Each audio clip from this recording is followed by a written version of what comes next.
최강표 선생님께서 마지막으로 교실 문을 나서던 날은 아직도 선명합니다. 40을 간 넘기던 시절 누구보다 열정적인 교사였던 분이셨습니다. 하지만 과도한 업무와 학부모 민원, 실적 중심의 교육 풍토 속에서 서서히 지쳐가셨고, 결국 찾아온 번아웃과 우울증은 선생님을 교단에서 멀어지게 했습니다. 그 선택이 옳았는지 아니면 도망이었는지 스스로도 판단하지 못한 채 그렇게 선생님은 조용히 교직을 떠나셨습니다.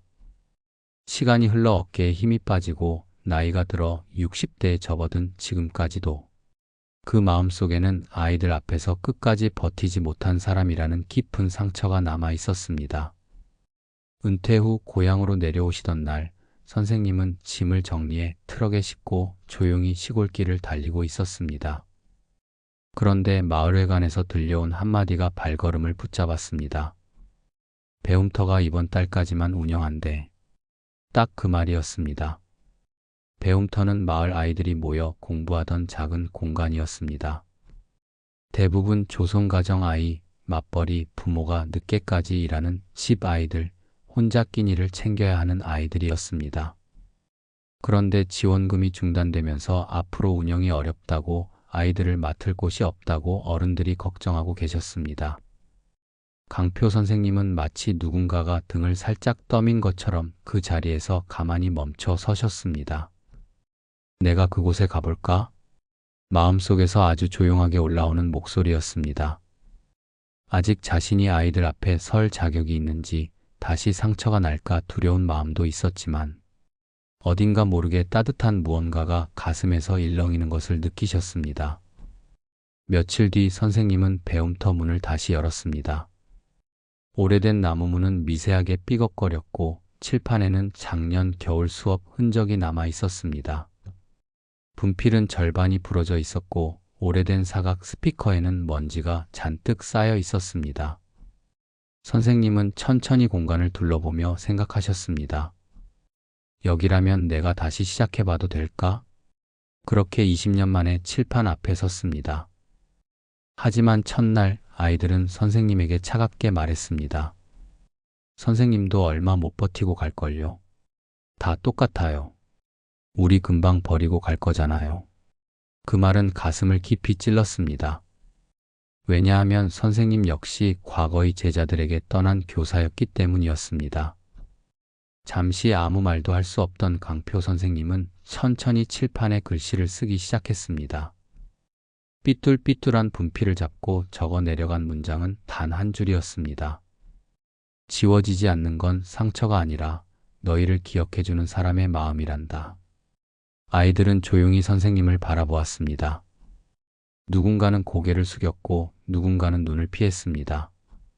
그날 첫 수업은 단 몇 분 만에 끝났지만 선생님은 마음속으로 결심했습니다. 내가 버티자. 이번엔 도망치지 말자. 그날 밤 선생님은 오래된 가방 속에서 자신이 과거에 맡았던 반 아이들의 이름이 적힌 명부를 꺼내보았습니다. 잊었다고 생각했던 이름들, 서툴게 썼던 상담 내용들, 아이들이 남긴 쪽지들. 선생님, 내일도 와요. 선생님이랑 수업해서 좋았어요. 하지만 자신은 그 아이들을 지켜주지 못했습니다. 그 죄책감이 다시 올라왔습니다. 선생님은 스스로에게 조용히 말했습니다. 이 아이들에게만큼은 끝까지 있어주자. 이번엔 지켜주자. 그날 이후 선생님은 매일 새벽 배움터로 향했습니다. 먼지가 잔뜩 쌓인 책장도 닦고 헐어진 의자도 나무 못으로 고쳐가며 준비하셨습니다. 겨울이면 난로를 피워두고 여름이면 선풍기를 돌려놓고 늦게 오는 아이들을 기다리며 그 공간을 밝히셨습니다. 선생님은 이곳에서 잃어버린 자신의 존재와 교사의 마음을 다시 천천히 되찾아가고 있었습니다. 강표 선생님은 그렇게 배움터의 첫날을 보내고 난 뒤 한참 동안 빈 교실에 홀로 앉아 계셨습니다. 아이들이 떠난 자리에는 종이가 찢긴 자국들이 덕지덕지 남아 있었고 칠판 위에는 누군가 장난으로 그린 낙서가 남아 있었고 책걸상들은 엉망으로 흩어져 있어서 그날 하루가 어떤 의미였는지가 그대로 드러나고 있었습니다. 선생님은 그 풍경을 천천히 둘러보며 오래전 자신이 교단을 떠나던 날을 떠올리셨습니다. 그때도 이렇게 어지럽혀진 교실 한쪽에서 스스로에게 나는 좋은 선생이 아니었나 보다라고 생각하며 조용히 문을 닫았던 기억이 선명하게 되살아났습니다. 그날 밤 선생님은 집에 돌아와 식탁에 앉아 있다가 아내의 물음에도 쉽게 대답을 하지 못하셨습니다. 오늘 어땠어? 라는 질문에 그는 한참을 뜸들이다가 아이들이 많이 아프더라. 겉으론 멀쩡한데 마음이 많이 닫혀 있더라. 라고 조용히 말했습니다. 아내는 따뜻한 차를 그의 앞에 놓으며 말했다고 합니다. 그 아이들도 당신처럼 누가 다시 한번 믿어주길 기다리고 있었겠지. 그 말에 선생님은 오래 굳어있던 마음 한 조각이 조금 녹아내리는 듯한 느낌을 받으셨습니다. 다음날 강표 선생님은 어제보다 더 일찍 배움터를 찾았습니다. 해가 막 뜨기 시작해 창문 틈으로 붉은 빛이 비스듬히 들어오는 시간. 먼지가 일렁이며 작은 교실을 채우고 있었고 그 안에는 냉기와 침묵이 함께 자리하고 있었습니다. 선생님은 그 침묵을 깨지 않으려는 듯 조용히 걸레를 들어 바닥에 찢어진 종이들을 치우고 의자를 하나씩 바로 세우고 책을 정리하며 자신이 떠났던 과거를 하나씩 고쳐나가는 기분이 들었다고 합니다. 그리고 칠판 앞에 서서 어제 아이들이 그어놓은 낙서를 바라보다가 천천히 분필을 들어 글자를 적기 시작하셨습니다. 지워지지 않는 건 상처가 아니라 기억해준 사람이란다. 분필 가루가 잔잔하게 떨어져 내려 교실 바닥에 쌓일 때까지 그는 그 문장을 몇 번이고 읽어보며 아이들에게 반드시 돌려주고 싶은 마음을 되새기셨습니다. 첫 주 동안 아이들의 태도는 크게 달라지지 않았습니다. 장난치던 아이는 여전히 책상을 발로 걷어찼고 다른 아이는 계속 창밖만 쳐다보며 시간을 보냈고 또 다른 아이는 고개를 숙인 채 아무 말 없이 앉아만 있었고 질문을 해도 대답은 돌아오지 않았습니다. 그저 무표정한 얼굴들만 선생님을 바라보다가 때론 선생님을 무시하듯 피하기도 했습니다. 하지만 선생님은 그 아이들의 무관심 너머에 숨겨진 마음을 누구보다 잘 알고 계셨습니다. 한때 자신이 제자들을 떠났던 죄책감, 그 죄책감이 만들어낸 공허함, 누군가에게 외면당했다고 느끼면 더 크게 흔들리는 마음을 너무도 잘 알고 있었기 때문이었습니다. 그래서 그는 하루도 빠짐없이 배움터 문을 열었습니다. 비가 오는 날에도, 바람이 차갑게 불어오는 날에도, 몸이 피곤해 의자에 기대고 싶은 날에도 선생님은 칠판에 글을 쓰고 책을 펴고 아이들의 이름을 불렀습니다. 이름을 부르는 일이 때로는 가장 큰 위로가 된다는 것을 알고 있었기 때문입니다. 어떤 아이는 대답을 하지 않았지만 선생님은 아랑곳하지 않고 매일 이름을 불렀습니다. 마치 언젠가는 반드시 대답해 줄 거라는 믿음을 잃지 않으시려는 듯 천천히 그리고 공손하게 그 이름을 불렀습니다. 아이들 또한 서서히 변하기 시작했습니다.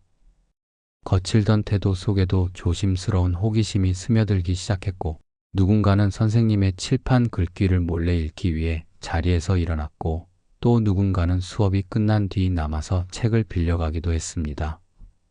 이 변화는 거창하지 않았지만 분명하고 따뜻한 변화였습니다. 어느 날 강표 선생님은 수업을 마치고 교실을 나서려다 문가에 서 있는 아이를 보았습니다. 그 아이는 종이를 한 장 들고 있었고 얼굴은 부끄러움에 붉어져 있었습니다. 선생님이 이거요. 조심스럽게 내민 종이에는 삐뚤빼뚤한 글씨로 이렇게 적혀 있었습니다. 선생님, 어제 적어주신 글씨 좋았어요. 선생님은 숨을 들이쉬었다가 조용히 내쉬며 말했습니다. 그래, 고맙다.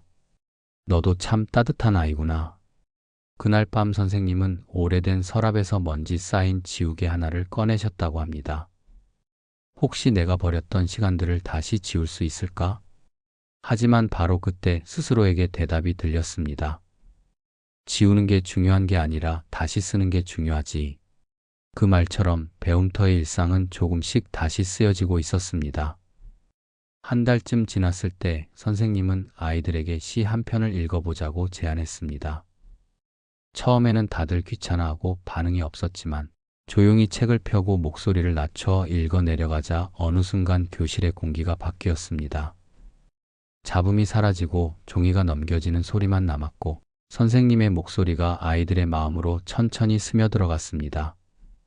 책에 적힌 시 한 줄이 아이들의 거칠었던 마음에 작은 파문처럼 퍼져나가는 순간이었습니다. 그날 가장 말썽을 부리던 아이가 조용히 손을 들고 말했습니다. 선생님, 저도 읽어보고 싶어요. 그때 선생님은 눈가가 뜨거워지는 걸 억지로 참으셨습니다. 하지만 변화의 과정은 결코 순탄치 않았습니다. 어떤 날은 아이들이 다시 예전처럼 함부로 굴기도 하고 어떤 날은 아무도 오지 않는 날도 있었고 아이들끼리 다투다가 울음을 터뜨리는 날도 있었습니다. 하지만 선생님은 아이들이 흔들리는 모습을 볼 때마다 자신에게도 똑같은 시간이 있었음을 떠올리며 천천히 다가가 손을 내밀었습니다. 괜찮아, 우리는 다시 시작하면 돼. 그 말은 아이들뿐 아니라 선생님 자신의 마음에도 다시 한번 쓰여지는 말이었습니다. 어느 비 오는 날 선생님은 수업을 마치고 건물 밖에서 우산을 펴다가 아이들이 빙 둘러서서 선생님을 바라보고 있는 걸 보셨습니다. 그 가운데 한 아이가 조심스럽게 말했습니다. 선생님, 내일도 오시는 거죠? 강표 선생님은 웃으며 대답했습니다. 그럼요. 나는 너희들 안 버려요. 그 말은 과거 자신에게 가장 필요한 말이었고 지금은 아이들에게 가장 필요한 말이었습니다. 그날 이후 배움터의 책걸상들은 점점 제자리를 찾아갔습니다. 칠판 아래에는 아이들이 적어놓은 짧은 문장들이 쌓여갔고 책은 더 이상 찢겨나가지 않았고 대신 아이들이 빌려간 뒤 조심스럽게 돌려놓았습니다. 그리고 교실 구석에는 아이 하나가 놔두고 간 작은 쪽지가 덩그러니 놓여 있었습니다. 선생님, 저는요, 누가 제 얘기 들어준 게 처음이에요. 선생님은 그 쪽지를 가만히 접어 주머니에 넣고 조용히 교실 불을 껐습니다. 이제 그 어둠은 더 이상 버려진 교실의 어둠이 아니었습니다. 누군가의 마음이 다시 밝아지는 밤이 시작되는 어둠이었습니다. 강표 선생님은 배움터를 다시 그날 이후로 마음속에 무거운 돌 하나가 조금씩 굴러 떨어지는 느낌을 받기 시작했습니다. 그러나 배움터 아이들의 삶은 하루아침에 달라지지 않았습니다. 책상 위에 엎드린 아이, 이유 없이 짜증을 폭발시키는 아이, 말 없이 구석에 웅크려 있는 아이, 숙제를 해오지 않아도 미안해하지 않는 아이. 그 아이들 모두에게는 저마다의 이유와 상처가 있었습니다. 집에 돌아가면 아무도 자신에게 말을 걸어주지 않거나 부모라는 이름의 어른이 있어도 서로 하루 종일 얼굴 한 번 보지 못하는 아이들도 있었고 칭찬을 받아본 기억이 거의 없는 아이도 있었습니다. 그런 아이들이 갑자기 달라질 리 없다는 걸 강표 선생님도 알고 계셨습니다. 그래서 선생님은 마음속으로 천천히 다짐하셨습니다. 이 아이들은 오늘보다 내일, 내일보다는 다음 달, 그리고 그 다음 해에 조금씩 바뀔 아이들이다. 그러던 어느 날이었습니다. 수업 중 한 아이가 연필을 집어던지며 소리쳤습니다. 선생님, 공부하면 뭐가 좋아요? 나중에 다 소용없어요. 어른들도 다 거짓말만 하고. 그 아이의 얼굴은 화보다도 더 깊은 체념과 포기가 묻어 있었고 마치 자신을 다 싸잡아 부정하는 듯한 그 말에 강표 선생님의 심장도 잠시 멈춘 듯 조용해졌습니다. 선생님은 아이를 꾸짖지 않으셨습니다. 대신 천천히 아이 쪽으로 걸어가 의자에 앉으셨습니다. 그리고 아주 부드럽게 바로 앞에서 아이의 눈을 바라보셨습니다. 너 지금 누군가에게 정말 하고 싶은 말이 있었던 거지? 아이는 처음에는 눈을 피했지만 어느 순간 눈자위가 붉어지더니 고개를 끄덕였습니다.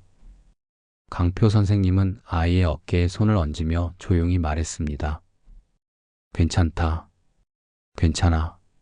어른들한테 하고 싶은 말, 세상한테 하고 싶은 말 여기서는 다 해도 된다. 다 지워줄 테니까. 그날 이후 아이들의 작은 변화가 시작되었습니다. 누군가는 선생님에게 먼저 인사를 하기 시작했고 또 다른 아이는 수업 시작 전에 칠판을 지우며 오늘은 뭐 배워요? 라고 물었습니다. 강표 선생님은 그 작은 질문 하나가 얼마나 큰 용기에서 나온 건지 알고 계셨습니다. 아이들의 책상 위에는 처음 보는 책들이 하나둘 쌓이기 시작했습니다. 강표 선생님이 추천한 동화책, 누가 버리고 간 문제집, 할아버지가 쓰시던 낡은 수학책. 아이들은 공부를 잘하기 위해 책을 펼친 것이 아니라 살면서 처음 누군가 자신을 믿어주는 경험을 하고 싶어서 책을 펼친 것이었습니다. 그리고 어느 날 한 아이가 수업 전 조심스럽게 한 종이를 냈습니다. 선생님, 이것이 써봤어요. 강표 선생님은 놀라서 아이에게 물었습니다. 내가 쓴 거니? 아이는 고개를 끄덕이며 말했습니다. 네, 근데 이상하면 버려도 돼요. 종이에는 어눌한 글씨로 이렇게 쓰여 있었습니다. 지워지지 않는 건 상처가 아니라 선생님이 나를 불러준 순간이다. 강표 선생님의 손끝이 떨렸습니다. 그는 아이 몰래 잠시 눈을 감았고 웃음인지 울음인지 모를 작은 떨림이 가슴에서 올라왔습니다. 그날의 수업은 누구 하나 떠들지 않았습니다.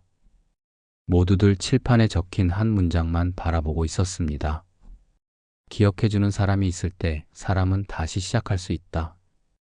겨울 끝자락의 바람이 아주 서서히 풀리기 시작하던 어느 날입니다. 최강표 선생님은 배움터 창가에 기대어 아이들이 써 내려간 공책을 한 장씩 넘기고 계셨습니다. 아이들의 글씨는 여전히 삐뚤빼뚤하지만 그 삐뚤빼뚤함이 이제는 혼란이 아니라 성장하는 아이의 흔적처럼 느껴지고 있었습니다. 강표 선생님은 종종 이런 생각을 하곤 하셨습니다. 나는 이 아이들에게 무엇을 남기고 있는 걸까? 그리고 이 아이들은 나에게 무엇을 남겨주고 있는 걸까? 그는 칠판 앞에 다시 서 있는 자신의 모습을 보며 스스로도 놀랐습니다. 한때 그는 교단을 등진 사람이었고 자신을 실패한 교사라고 생각했던 사람이었습니다. 하지만 지금 그는 그때보다 더 깊이, 더 단단하게 아이들의 이름을 마음에 새기고 있었습니다. 아이들이 떠드는 소리, 장난치는 소리, 연필 부러지는 소리까지도 그에게는 다시 살아가는 소리, 삶이 이어지는 소리처럼 들렸습니다. 수업이 끝난 뒤에도 강표 선생님은 오랫동안 배움터에 남아 아이들의 흔적을 살폈습니다. 구겨진 색종이, 반쯤 부서진 지우개, 누군가 슬쩍 놓고 간 초콜릿 포장지, 깜빡하고 벗어놓고 간 목도리. 그는 그것들을 하나씩 손끝으로 정리하며 속상이었습니다. 이 아이들은 참 열심히 살고 있구나. 내가 다시 살아갈 이유도 이 아이들이구나. 그날 저녁 배움터에 한 아이가 조심스럽게 다시 돌아왔습니다. 가방도 없이 손에 작은 종이 한 장만 들고 있었습니다. 그 아이는 말이 없던 아이였습니다. 수업 내내 고개를 숙이고 손톱을 뜯던 아이, 칠판에 적힌 글씨를 한 번도 똑바로 바라보지 못하던 아이였습니다. 아이는 강표 선생님 앞에 종이를 내밀었습니다. 선생님, 이거 드리고 싶어서요. 종이에 쓰인 글씨는 삐뚤었지만 분명하게 적혀 있었습니다. 선생님이 나를 지워주지 않아서 감사합니다. 그 문장을 읽는 순간 강표 선생님은 한참 동안 말을 잇지 못했습니다. 가슴 안쪽이 뜨겁게 울리며 내가 여기를 떠나지 않기를 참 잘했구나라는 생각이 조용히 퍼져갔습니다. 며칠 뒤 배움터는 예상치 못한 변화를 맞이했습니다. 마을 주민 몇 분이 찾아와 책걸상을 기증하고 싶다고 말했습니다. 어떤 사람은 화이트보드를, 어떤 사람은 아이들 간식을, 어떤 사람은 헌책을 들고 왔습니다. 그들은 이렇게 말했습니다. 선생님이 아이들을 바꾼 게 아니라 선생님이 여기 오고 난 뒤 우리가 바뀌었습니다. 그 말은 강표 선생님의 마음을 더욱 단단하게 붙잡아 주었습니다. 봄이 찾아왔습니다. 배움터 앞 벚나무 가지에 연 분홍빛이 차오르기 시작했고 아이들은 수업이 끝나면 서로를 밀치며 뛰어다녔습니다. 강표 선생님은 벤치에 앉아 아이들을 바라보았습니다. 바람에 흩날리는 벚꽃 아래에서 아이들이 웃고 떠드는 모습은 그에게 오래전 잊어버렸던 장면을 떠올리게 했습니다. 그가 처음 교사가 되던 날 교문 앞에서 떨리는 손으로 출석부를 잡고 아이들을 바라보던 그 순간 말입니다. 선생님이 될 수 있을까 걱정하던 그 어린 교사에게 누군가 속삭여주는 것 같았습니다. 지금도 늦지 않았습니다. 당신은 여전히 선생님입니다. 어느 날 한 아이가 조심스럽게 다가와 물었습니다. 선생님, 우리도 누군가한테 도움이 될 수 있어요? 강표 선생님은 미소를 지으며 고개를 끄덕였습니다. 물론이지. 너희는 이미 누군가한테 도움이 되고 있어. 너희가 여기 와서 웃고 배우고 노력하는 것만으로도 선생님은 매일 힘을 얻는단다. 아이는 그 말을 듣고 환하게 웃었습니다.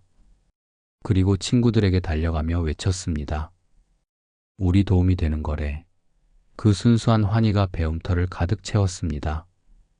시간이 흐르며 강표 선생님은 더 큰 결심을 하게 되었습니다. 이 배움터를 잠깐 스쳐가는 공간으로 남겨두지 않겠다고, 아이들이 안전하게 머무르고 성장할 수 있는 힘의 지붕으로 만들겠다고 다짐했습니다. 그는 직접 마을 곳곳을 찾아다니며 후원을 부탁했고, 쓰러져 가던 작은 창고를 배움터의 별관으로 리모델링했습니다.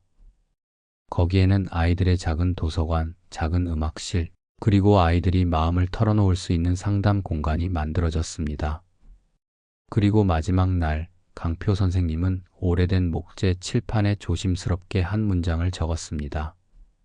여러분은 지우개가 아니라 연필입니다.